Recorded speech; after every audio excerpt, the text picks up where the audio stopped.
olhos agora.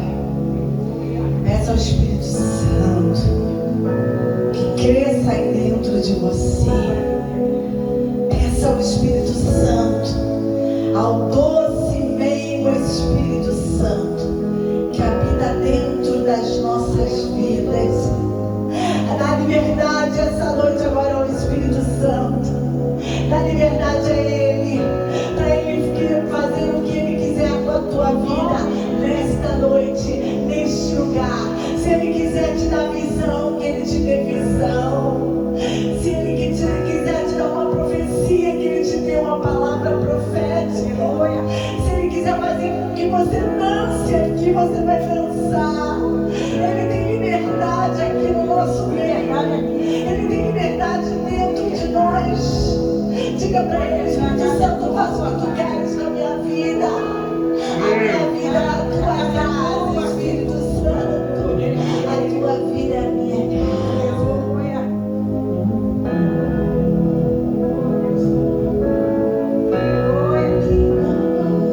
Derrama a sua Shekinah sobre nós. Derrama a sua Shekinah sobre nós. Não conseguiremos ficar de pé. Tamanha sua glória sobre nós. Derrama a sua Shekinah sobre nós. Derrama a sua Shekinah sobre nós. Não conseguiremos ficar de pé. Tamanha sua glória sobre nós.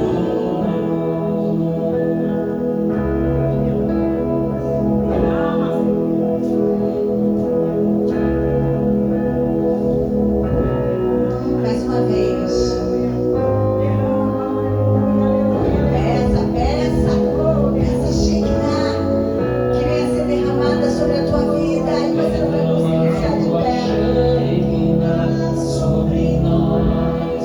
Derrama a sua Shekinah sobre nós. Não conseguiremos ficar de pé.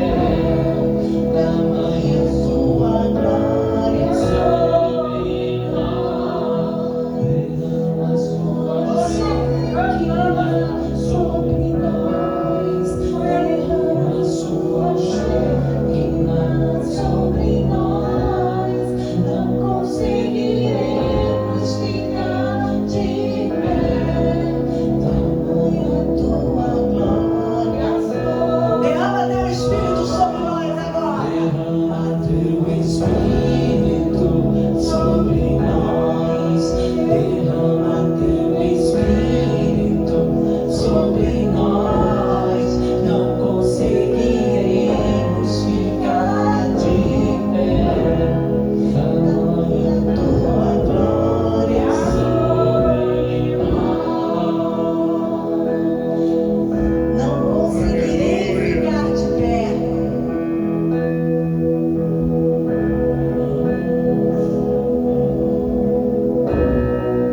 Não conseguiremos ficar de pé. Tamanha sua glória sobre nós. Não conseguiremos ficar de pé. Tamanha tua glória sobre nós. Eita, Shekinah de Deus.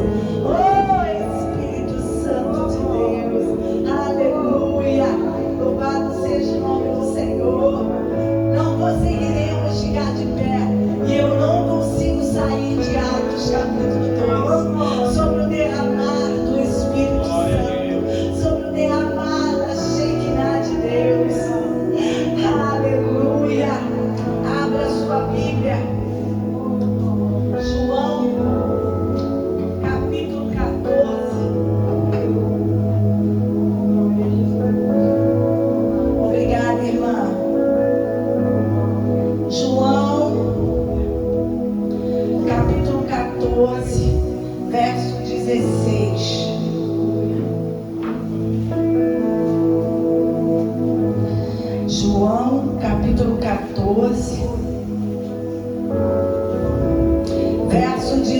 6, a promessa do Espírito Santo de Deus. Jesus promete o Espírito Santo de Deus. E eu rogarei ao Pai, e Ele vos dará outro advogado, a fim de que esteja para sempre convosco. O Espírito da verdade, que o mundo não pode receber, porque não o vê, nem o conhece. Vós o conheceis, porque Ele vive convosco e estará dentro de vós. Não vos deixarei órfão, voltarei para vós. Palavras do Senhor Jesus para nós. Não vos deixarei órfão. O que é ser um órfão? É não ter os seus representantes legais. Jesus, Ele não nos deixou órfão, nem na sua ascensão, porque Ele vai e deixa conosco o seu Paráclito. Que palavra? Que palavra é essa, pastora Érica? Paráclito é o significado de Espírito Santo. Paráclito é o significado de advogado de defesa. Paráclito é o significado de consolador.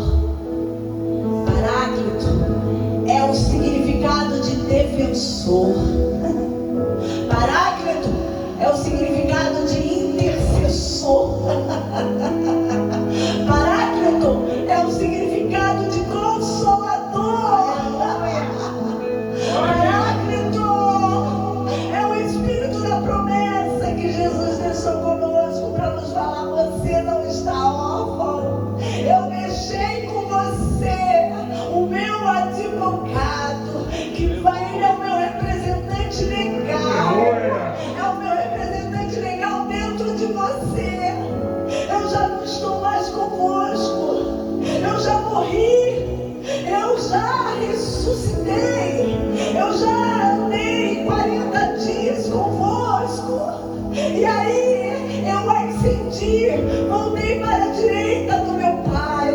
Mas pensa tu, pensa vós, que eu deixei vocês órfãos, hein? Que eu deixei vocês aí desamparados, sem ninguém para defender vocês, sem ninguém para consolar vocês, sem ninguém para quebrantar o coração de vocês, sem ninguém para te defender com gemidos inexprimíveis. Pensa, não, eu deixei o Paráclito, eu deixei o Espírito Santo, eu deixei o meu representante legal, eu deixei o meu advogado aí com vocês. Vocês não estão desamparados. Vocês não estão desamparados, porque esse meu advogado, além dele te proteger, além dele te defender, ele faz mais. Sabe o que ele faz com você? Ele te encoraja, ele te reanima, ele te revive, faz você reviver. Ele é o teu mentor, ele é o teu defensor, ele é o teu consolador. Quantas e quantas vezes o Espírito Santo chega aqui com as suas intercessões para mim, hein?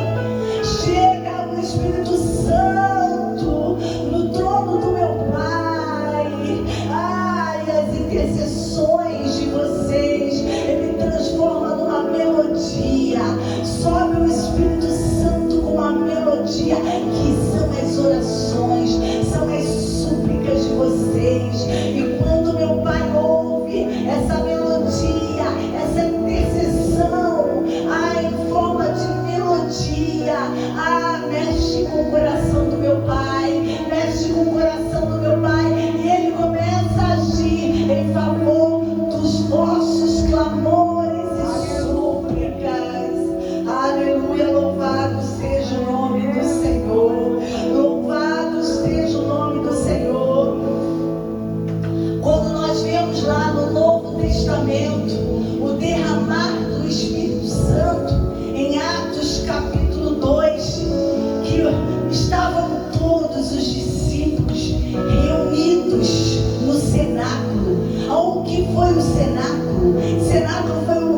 revestimento de poder. Às vezes nós queremos que seja na nossa hora, no nosso tempo, mas não é.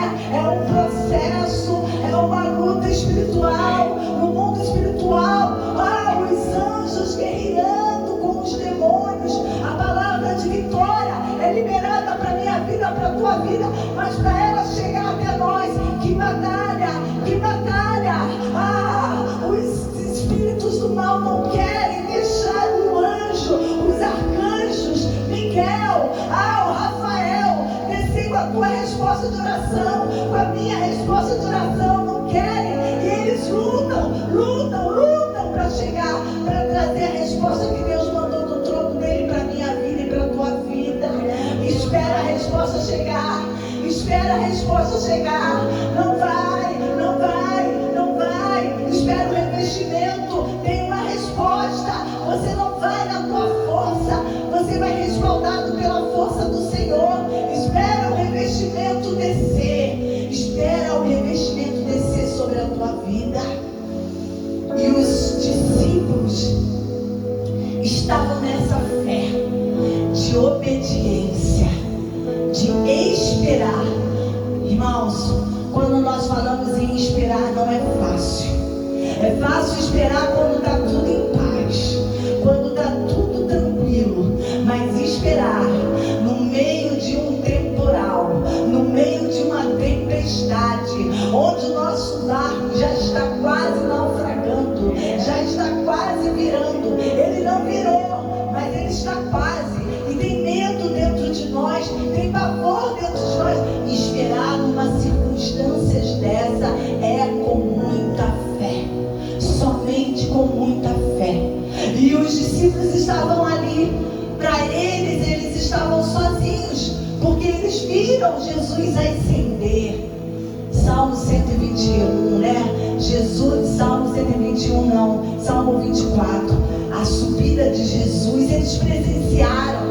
Eles são testemunhas oculares da morte, da crucificação, da ressurreição e da ascensão. Eles viram Jesus subindo e eles ficaram ali olhando a subida de Jesus, tipo assim, despedindo de Jesus. Não vou ver mais Jesus, não verei, ele foi embora, acabou. Não, o anjo diz para eles: por que vocês olham assim?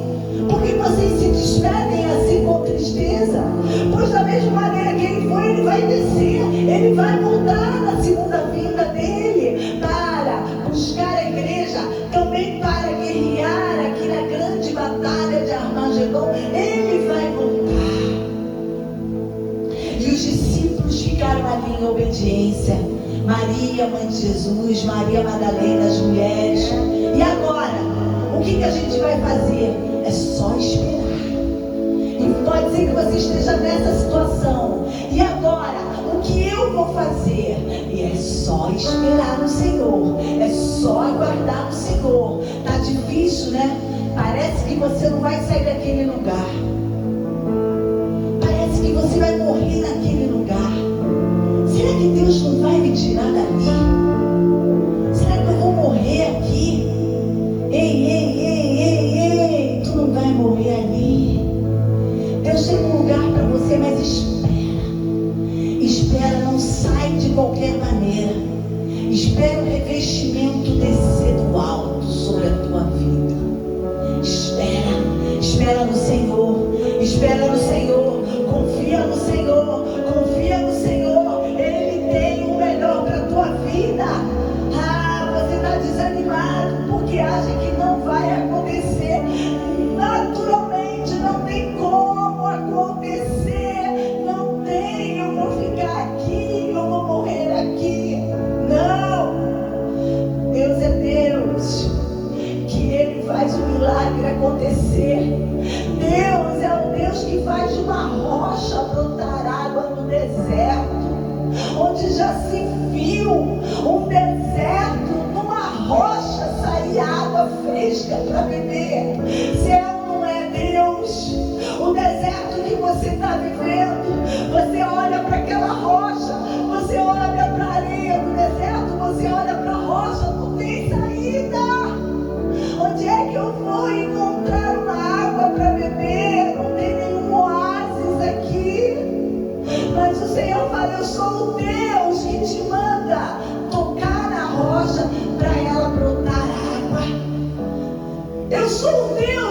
pego uma sarça no deserto e faço ela inflamar, e uma voz saindo de dentro dela para falar contigo. Você já viu isso naturalmente acontecer? Uma sarça pegando fogo e ela não se consome. Ela fica ali o fogo nela, fogo, mas ela não vira carvão, não se consome, ainda sai uma voz ali de dentro. Você já viu isso aonde? Na palavra que é verdade. Você quer conhecer a verdade? Está aqui dentro dessa palavra. Esse é o Deus que se revela para você aqui nessa palavra. Em obediência, em crendo na promessa do Espírito Santo, eles permaneceram unidos naquele cenáculo. Quando de repente, como eu amo essa palavra de repente. Aqui no livro de João, pelo menos umas 3 vezes tem de repente. Deve ter mais, eu ainda não contei tudo. Mas Deus age no de repente. Deus, Ele é o Deus do de repente. Ele não precisa agendar com você quando é que Ele vai agir na tua vida. Ele faz no de repente. Ele só precisa de um coração com fé. Só isso que Ele precisa para agir no de repente, para mudar a situação, para mudar as circunstâncias. Mas de repente, ouve-se. Então, estar. Você tem que estar em posição de espera, em posição de obediência, para você poder ouvir. Você vai ouvir o quê? Você vai ouvir lá em Atos 2, 1, 2, 3. Você vai ouvir o barulho de um vento. O vento vai assoviar. O vento vai falar com você. O vento vai se manifestar na forma de um barulho inconfundível. Mas como não está ventando? É o vento do Espírito Santo. É o vento do Espírito Santo. Ele sopra para lá e para cá, para lá e para cá. Ninguém manda no vento. Ninguém sabe de onde ele vem, para onde ele vai.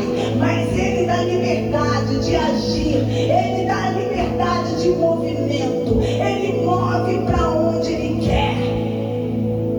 Está preparado para escutar o barulho do vento chegando na tua vida? Para escutar o barulho do vento chegando na tua casa? Para escutar o barulho do vento chegando na tua família? Para escutar o barulho do vento chegando no teu trabalho? Para escutar o barulho do vento quando você está andando na rua ali e o Espírito quer falar com você. De repente, você começa a escutar o barulho do vento. É o vento do Espírito Santo. Deixa Ele te levar. Deixa Ele te levar, me conduz. Vento do Espírito Santo. Vento que sopra para lá e para cá.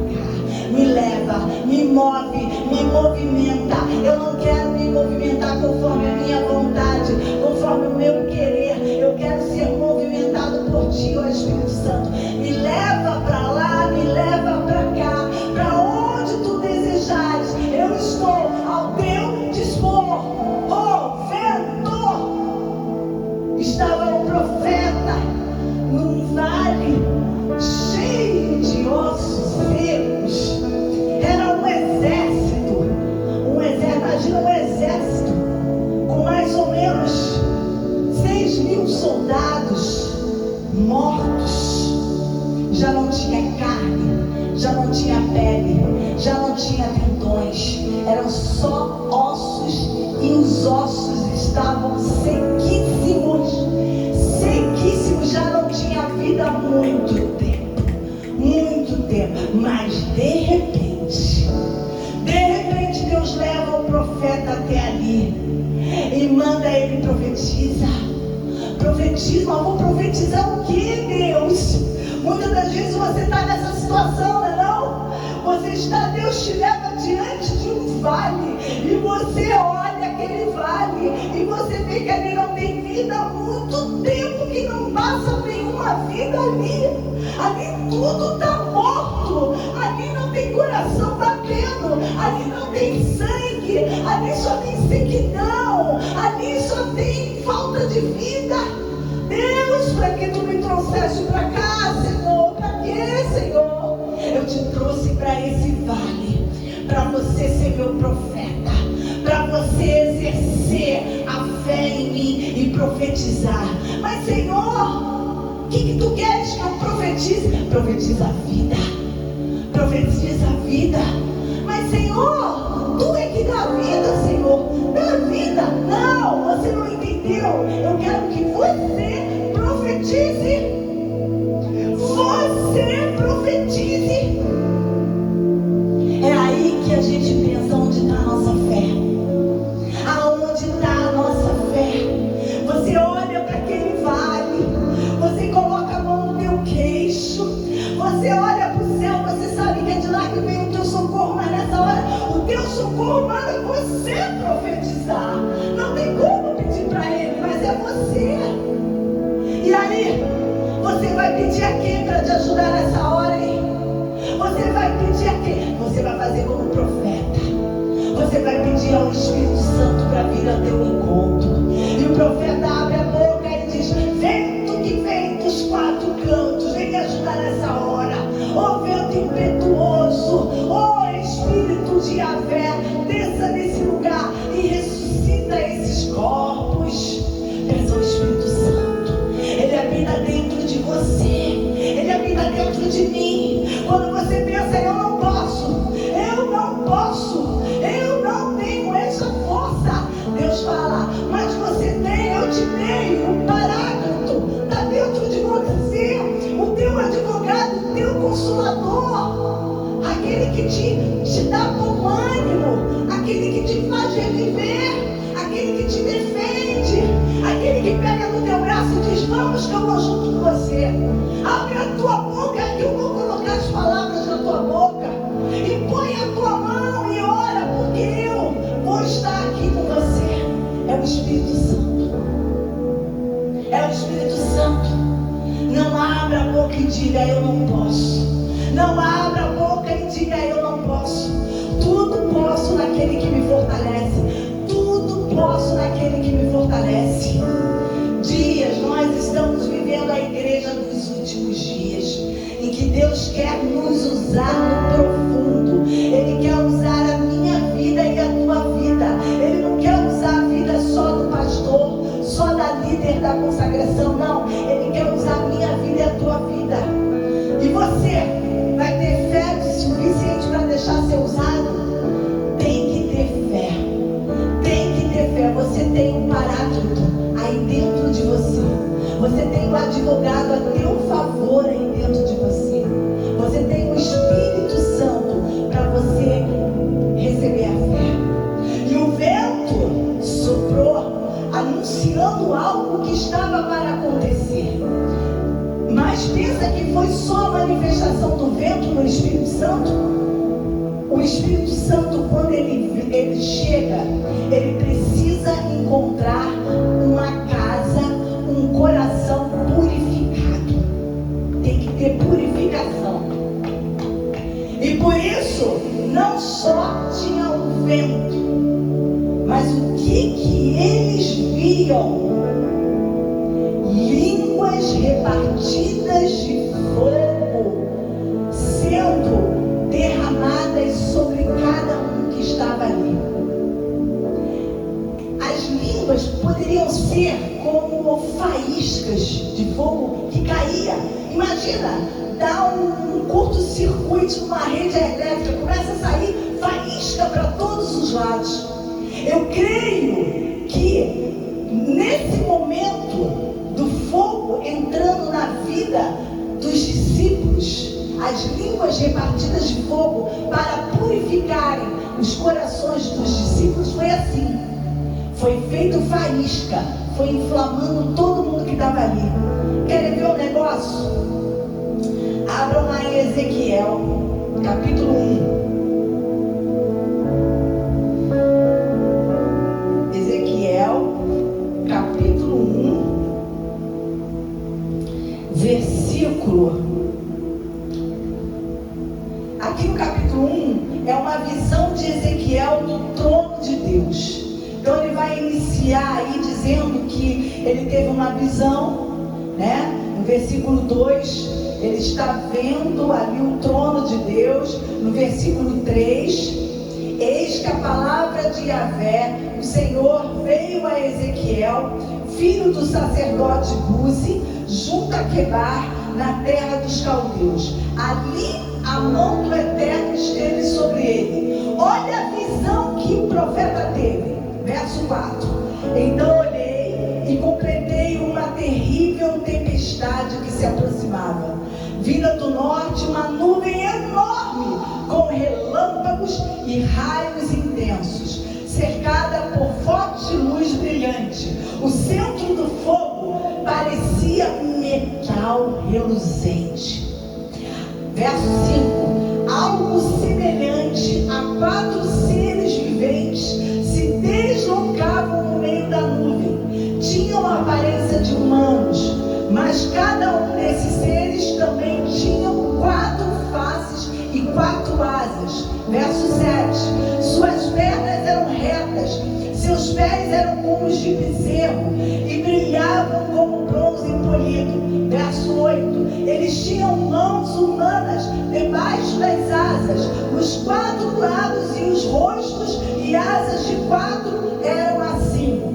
Verso 9. As suas asas encostavam uma das outras. Quando se movimentavam, não viravam, mas caminhavam sempre para frente. Verso 10. Em relação à aparência dos seus rostos, os 4 da frente tinham faces semelhantes às humanas. Do lado direito tinha cara de leão, do lado esquerdo tinha, suas caras eram semelhantes de bois, e os que ficavam atrás tinham cara de águia.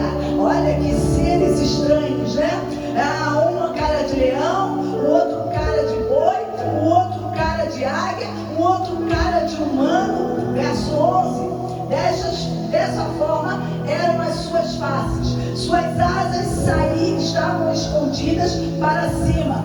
Cada um deles tinha 2 asas que tocavam as de outro, e 2 cobriam o corpo de cada um. Verso 12. Cada um desses seres caminhava exclusivamente para frente. Para onde quer que o Espírito se movia, eles também iam, e não se viravam quando se movimentavam. Olha que cena interessante do trono de Deus. Verso 13. Esses seres, havia algo semelhante a... Olha, verso 13, era aí que eu queria chegar. Entre esses seres havia algo semelhante a brasas ardentes. Eram como verdadeiras tochas flamejantes que se movimentavam de um lado para o outro, por entre os seres viventes, e do meio das chamas partiam fortes relâmpagos e faíscas. Quando eu li esse versículo 13, eu me lembrei das línguas repartidas de fogo.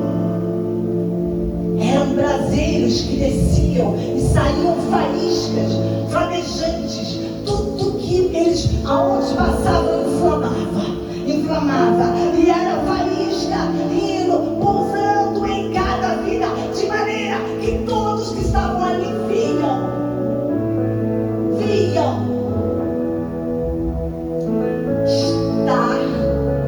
estavam reunidos numa só fé, em obediência. De repente, se ouve um vento impetuoso e viram línguas repartidas de fogo sendo inflamando em todos que estavam ali. Estar, ouvir, ver, e não para por aí. Depois que as línguas de fogo paravam nas vidas como faíscas, inflamou todo mundo. No verso 4 vai falar que os discípulos começaram a falar línguas estrangeiras. falavam. Então você precisa estar na posição certa para você ouvir, para você ver e para você tomar a atitude que tem que ser tomada.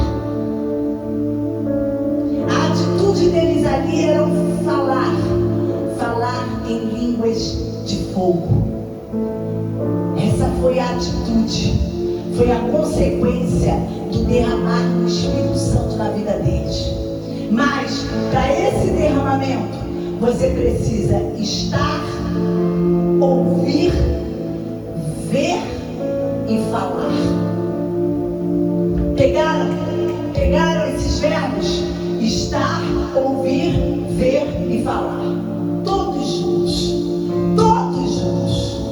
E aí sim, a isso nós chamamos de Pentecoste. A isso nós chamamos do derramamento do Espírito Santo.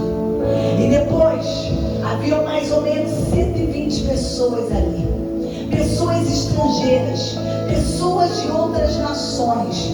Mas, além das línguas de fogo, os discípulos foram tomados também, no verso 8, com a língua estrangeira. Cada discípulo falava numa língua de uma nação representada ali. Ali tinham mais ou menos umas 15 nações, porque o povo, ele vinha para Jerusalém para celebrar a festa de Pentecoste. Judeu é um povo muito patriota. Olha, você sabe qual é a maior felicidade de um judeu? A maior felicidade de um judeu é ser enterrado na sua nação. Quando o judeu consegue ser enterrado na sua nação, é como se estivesse enterrando ele em cima de um altar.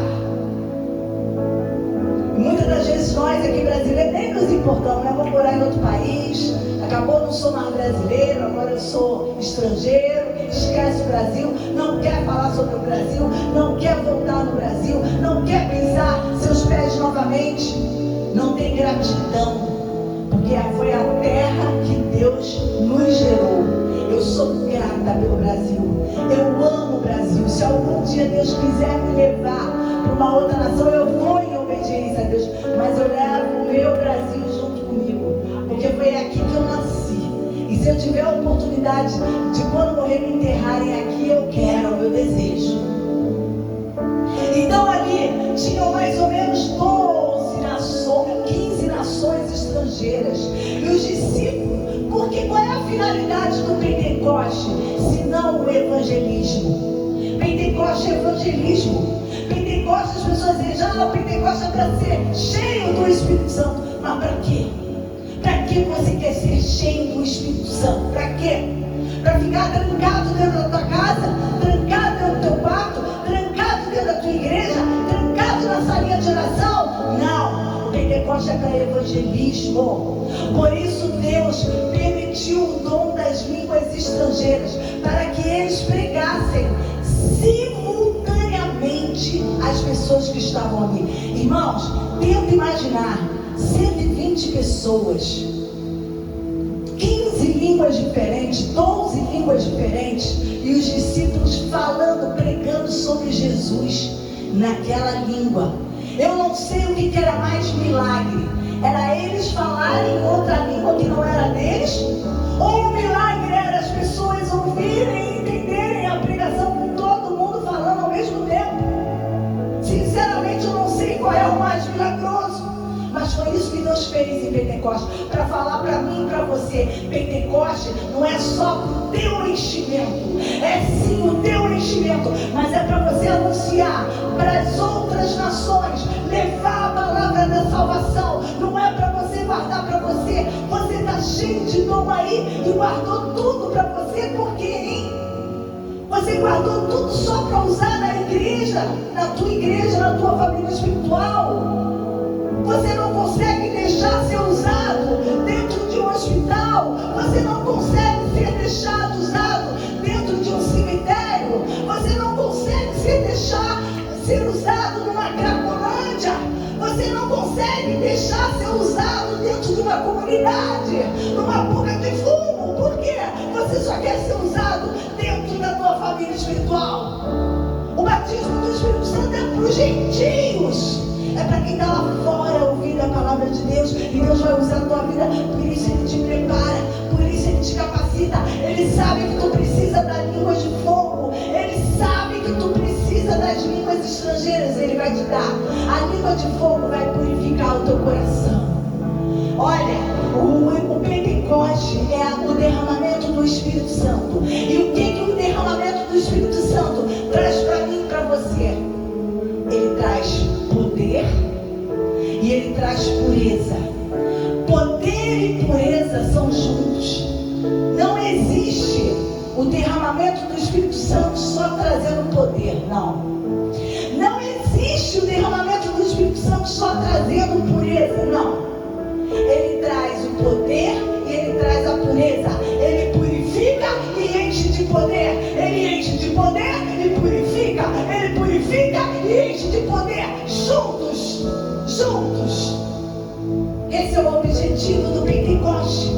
Esse é o objetivo do derramar do Espírito Santo na minha vida e na tua vida. Ele prepara o teu coração. Ele purifica o teu coração e enche do poder.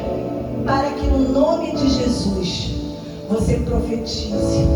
Para que no nome de Jesus você ponha a tua mão sobre o enfermo e ele seja curado. Para que no nome de Jesus você coloque, estenda a sua mão sobre o oprimido e ele seja liberto.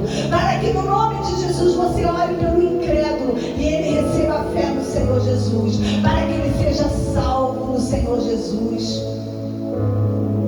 Esse é o poder. Essa é a pureza dentro de você. É o derramar do Espírito Santo. E as pessoas ali, versículo 9 e 10, muitas não entendiam aquela confusão de línguas. Só que não era uma confusão como lá em Gênesis 11, capítulo 7, na Torre de Babel. A Torre de Babel, o homem queria chegar lá no lugar de Deus. Ali na Torre de Babel tinha orgulho e rebeldia. Agora aqui no Pentecoste não. Eles queriam o contrário. Eles não queriam ir até Deus. Eles queriam trazer Deus para a terra. Vem Deus, vem para a terra. Vem Deus, se tabernacula aqui no nosso meio. Vem Senhor, monta a tua tenda. Monta o teu trono. Vem, vem, vem, vem. Trazer Deus. Eles se humilham para Deus descer. Eles se humilham. Eles não se orgulham. Eles não querem ser maior que Deus. Na Torre de Babel, as línguas, né? Todos conhecem aqui a história lá de Gênesis capítulo 11, versículo 7. Construíram uma torre para chegar até Deus, com medo da morte, de ter dilúvio novamente. Não, nós temos que ser pelo menos igual a Deus, para a gente não morrer mais como morreram os nossos antepassados. Para esse Deus não nos destruir, nós vamos ter o mesmo poder que Ele. Vamos construir essa torre. E Deus derruba aquela torre. E quando aquela torre é derrubada, as pessoas começam a falar línguas diferentes. Não há entendimento, só há confusão. Eu fico imaginando um falando uma língua, outro falando outra. O pai está falando uma língua, o filho está falando outra, o vizinho fala outra e ninguém se entende. Uma confusão. Agora aqui não, em Pentecoste teve línguas, variedades de línguas estrangeiras, sim, mas houve o entendimento da pregação da palavra, houve a evangelização. E os que não entenderam nada, eles não ficaram confusos, porque o apóstolo Pedro toma a voz. Pedrão chega lá e fala: ô, varão judeu, olhe para mim porque eu vou falar com você. Vocês estão pensando que isso tudo que está acontecendo é porque eles estão embriagados? São apenas 9 horas da manhã. Judeu essa hora nem come. Primeiro ele faz a oração matinal dele. Ele só vai beber alguma coisa mais tarde do dia, que ele come junto com a carne. Aí ele toma algo. Agora não. Isso que vocês estão vendo aí não é bebida. Isso que vocês estão vendo aí não é embriaguez. Não é aquela embriaguez que não vos embriagueis com o vinho que traz contenda. Isso que está acontecendo é semelhante ao que o profeta diz lá no livro de Joel. Joel capítulo 2, verso 26. Mas isso a gente pode encontrar lá em Atos 2. Pedro falando lá em Atos 2. Olha só, Pedro falando, usando o profeta Joel para explicar o que eles estavam falando. E ele diz assim, ó: esses homens não estão embriagados como pensais, verso 15, até porque são apenas 9 horas da manhã. Verso 16, muito diferente disso, o que está ocorrendo foi predito pelo profeta Joel. O que está acontecendo, o profeta Joel falou. Verso 17, nos últimos dias, diz o Senhor, que derramarei o meu espírito sobre todos os povos, os filhos, as suas filhas profetizarão, os jovens terão visões, os velhos terão sonhos. Sobre o meu servo e a minha serva derramarei do meu espírito. Naqueles dias eles profetizarão. Essa primeira parte aconteceu ali em Pentecoste. Essa primeira parte da profecia de Joel aconteceu ali na primeira vinda de Jesus, no dia de Pentecoste. Agora presta atenção na segunda parte, versos 19 e 20. Olha a segunda parte. A segunda parte ainda não aconteceu. A segunda parte vai acontecer na segunda vinda de Jesus. Diz assim: mostrarei maravilhas em cima no céu e sinais embaixo na terra, sangue, fogo e nuvens de fumaça.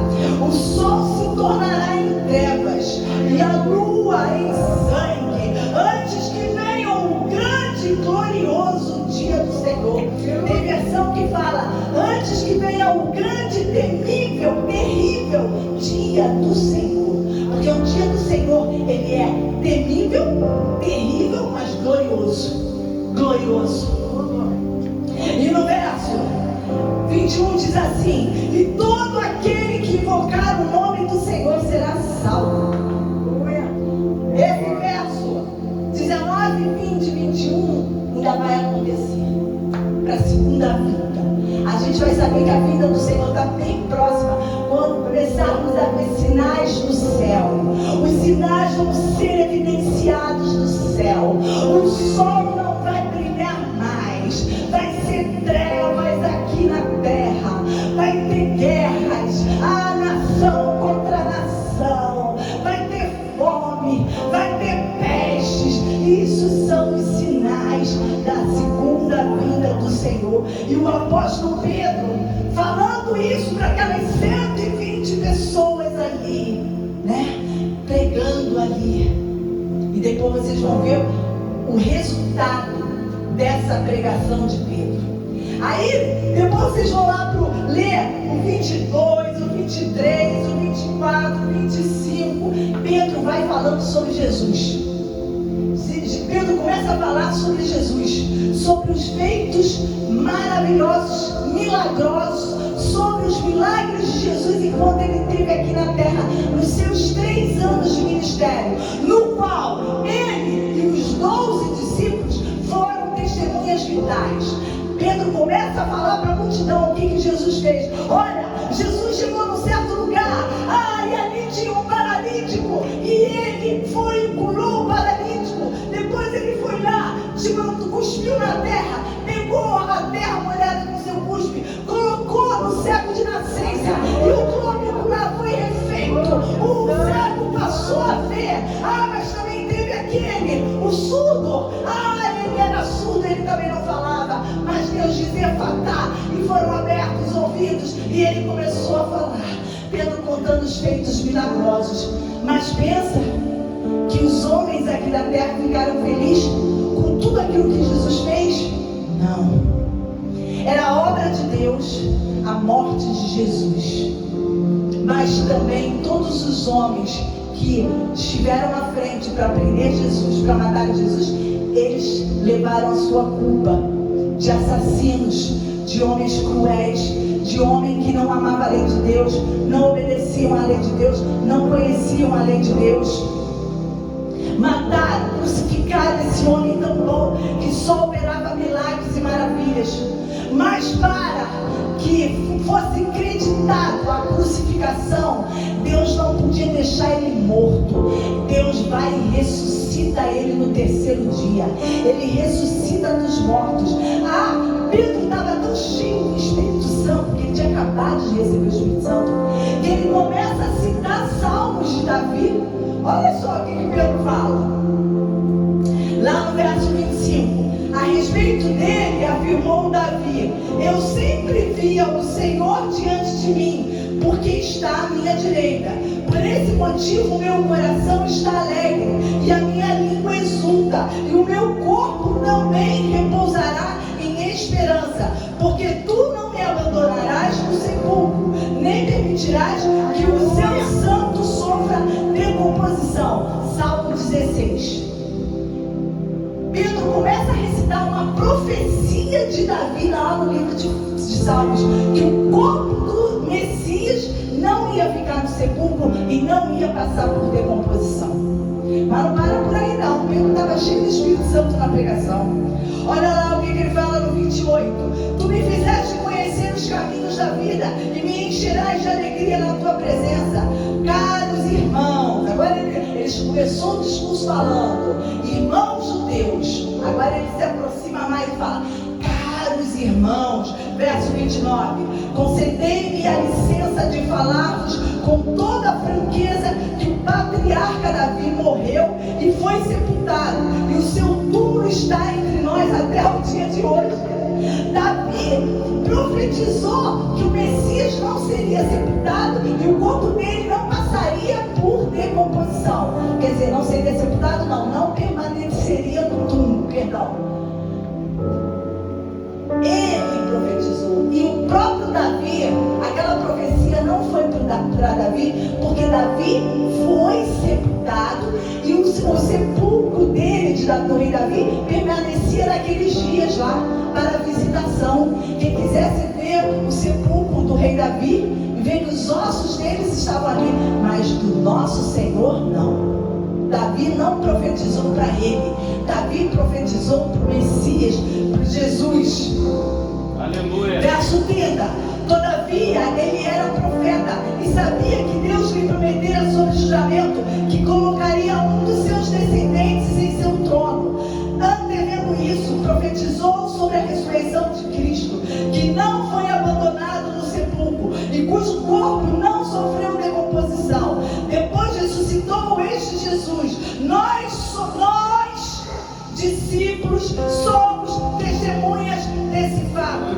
Foi exaltado à direita de Deus. Ele recebeu do Pai o Espírito Santo prometido e derramou o que vós agora vedes e ouvis. Jesus, a quem nós pregamos aqui para vocês, a quem nós contamos os feitos, os milagres, as maravilhas, foi crucificado por permissão de Deus e pela maldade do homem. Mas ele não ficou, a morte não conseguiu segurar ele. O Pai o libertou, o Pai o ressuscitou, mas ele também não ficou aqui em corpo ressurreto. Ele ascendeu e voltou para o trono do Pai, à direita do trono do Pai. É esse Cristo, é esse Messias que eu vos apresento. Paulo pregando, Pedro pregando. Aleluia. Exaltado à direita de Deus, ele recebeu do Pai o Espírito Santo prometido e derramou o que agora vós vedes e ouvis. Portanto, Davi não foi elevado aos céus, mas ele mesmo declarou: o Senhor disse ao meu Senhor: senta-te à minha direita. Salmo 110. Salmo 110.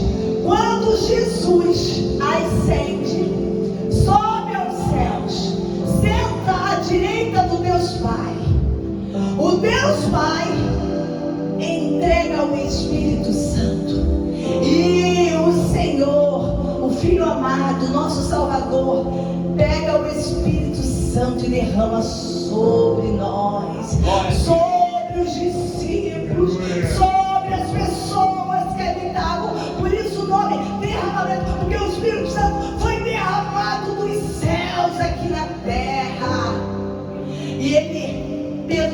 tão cheio do Espírito Santo que ele começa a usar novamente as palavras de Davi, dizendo: eu vi o meu Senhor falar com o meu Senhor. Eu vi o Senhor falar com o meu Senhor: assenta-te à minha direita. Esse primeiro Senhor é Deus, e o segundo Senhor é Jesus, seu Filho amado. E Deus chamando: vem, vem filho, suba, sente à minha direita, que lhe darei o Espírito da promessa, no qual você derramará sobre eles. Aleluia, louvado seja o nome do Senhor. Oh Deus, Tu és maravilhoso. Até que eu ponha os teus inimigos como estrado para os teus pés.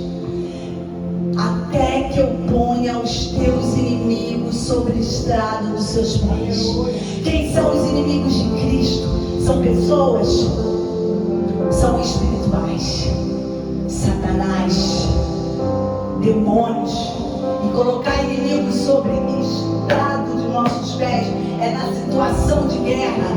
Quando há o combate, o soldado pega o seu adversário caído no chão e ele vai colocar o pé no pescoço do adversário. Põe o pé. Tua vida agora é minha. É assim que o Senhor vai fazer com seus inimigos. Na grande batalha de Armagedon, vai fazer do inimigo o estrado dos pés de Jesus. Vai colocar o pé dele no pescoço dos seus adversários, que são as forças do mal, os espíritos do mal, da maldade. Aleluia! Sendo assim que todo o povo de Israel tinha absoluta certeza disto.